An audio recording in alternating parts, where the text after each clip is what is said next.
नमस्कार भाई लोग, कैसे हैं आप लोग। बात करेंगे हम सुजलॉन एनर्जी की।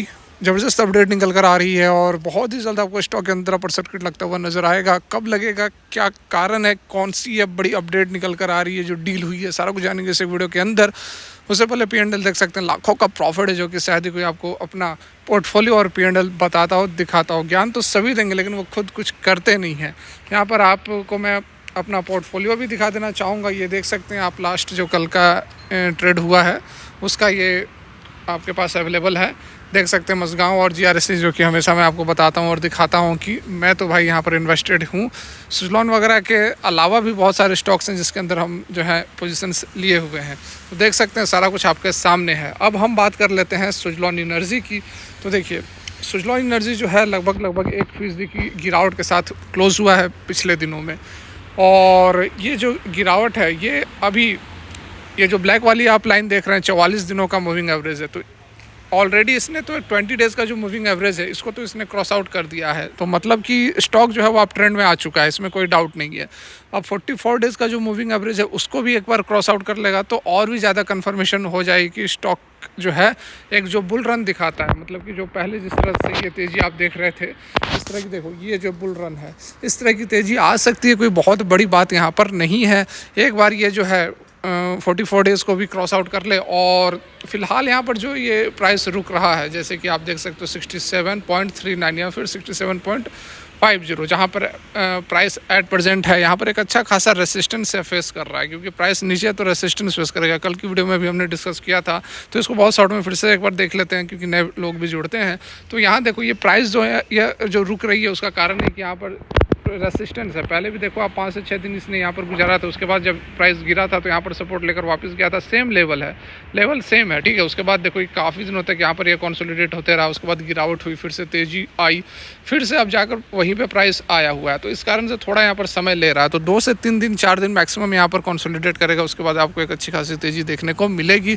बुधवार मंगलवार को एक तेज़ी बनेगी और तेज़ी बनेगी तो स्टॉक के अंदर 5% का अपर सर्किट ही लगेगी, ठीक है। यहाँ पर कोई बहुत ज़्यादा डाउट नहीं है। इस बीच जो पॉजिटिव अपडेट निकल कर आ रही है, अभी अभी जो अपडेट आई है उसको भी हम यहाँ पर देख लेते हैं। देखिए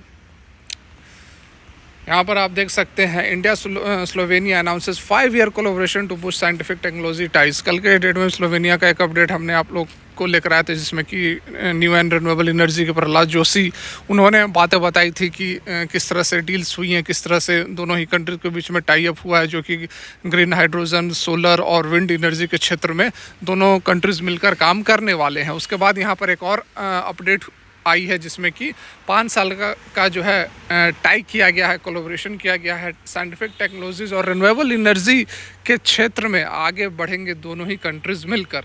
देखिए यहाँ पर इंडिया और स्लोवेनिया जो है थर्सडे को अनाउंस किए हैं कि 5 साल का प्लान रहेगा टू स्ट्रेंथ देयर साइंटिफिक और टेक्नोलॉजी कोलैबोरेशन बहुत सारे क्षेत्र में। यूनियन मिनिस्टर ऑफ स्टेट जो कि इंडिपेंडेंट चार्ज साइंस और टेक्नोलॉजी के डॉक्टर जितेंद्र सिंह और स्लोवेनिया के जो मिनिस्टर है इगोर पेपिक, ये दोनों मिले हैं और फाइनलाइज़ किया है प्रोग्राम ऑफ कॉपरेशन, जिसको POC कह रहे हैं, 2024 से 2029 तक। और 2029-2030 से अभी आप जान लो कि जो टारगेट रखा गया है 2030 तक 500 गीगावाट रिन्यूएबल एनर्जी का, वह भी 2030 का ही और 2029 तक उसी को यहाँ पर फोकस करते हुए ये जो 5 साल का जो है डील किया गया है। द मीटिंग जो है एम्फोसाइज करेगा expanding joint research in transformative area, जिसमें क्या हाइड्रोजन टेक्नोलॉजी और सस्टेनेबल इनोवेशन शामिल है। हम काफ़ी खुश हैं to depend our ties with Slovenia. India कह रहे हैं, इंडिया का मतलब जितेंद्र सिंह का कहना है कि we finalise the programme of cooperation for 5 years। The initiative जो है विल ओपन एवेन्यू किस क्षेत्र में होगा, तो research and foster network among scientific of both nation, ठीक है, scientist of both nation, correction. Doctor Singh further कह रहे हैं कि विद दिस मूव इंडिया और स्लोवेनिया है वो तैयार है टू एम्बार्क करने के लिए ambitious new phase of scientific collaboration.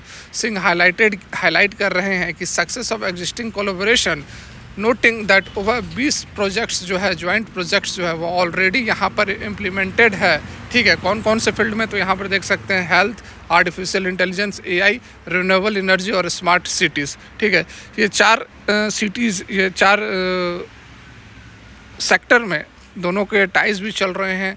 20 joint projects already यहाँ पर चालू हैं, ठीक है। तो ये जो डील्स हुई हैं, और इससे पहले कल की वीडियो में भी हमने यह भी आप लोगों को बताया था कि न्यू एंड रिन्यूएबल एनर्जी के साथ भी मीटिंग हुई थी, मिनिस्टर जो है प्रहलाद जोशी जी के साथ भी मीटिंग हुई थी, और इस क्षेत्र में green hydrogen, renewable energy, wind energy के क्षेत्र में आगे बढ़कर दोनों ही देश काम करेंगे। तो उस अपडेट को मैं फिर से दोहराना नहीं चाहूँगा क्योंकि ऑलरेडी आप देखे हुए हैं।